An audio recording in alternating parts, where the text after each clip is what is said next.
Happy Hearts Month!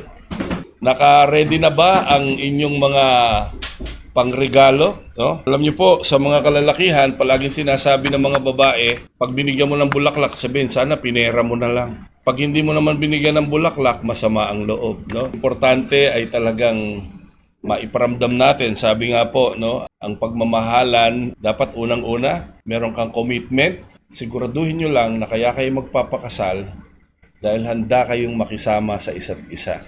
Kasi wala sa Bible ang divorce, wala sa Bible ang annulment. No matter what, kayo magsasama sa hirap at ginhawa dahil yan ang ipinapangako nyo habang nagpapakasal kayo.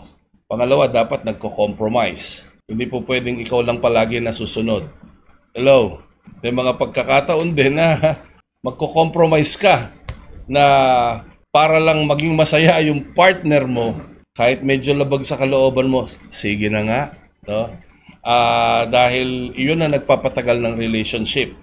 Hindi yung mag-submit ka kasi ako ang babae. Dapat submission to one another. Last but not the least, Christ-centered. Palagi kong sinasabi sa lahat ng kinakasal ko, ito lalo na itong mga buwan na to, no? Ang dami mga gusto magpakasal, tsaka sa June, sa May, sunod-sunod yan, no? Palagi kong sinasabi, pag meron kang sama ng loob, bago mo sabihin dun sa partner mo, sabihin mo muna kay Lord.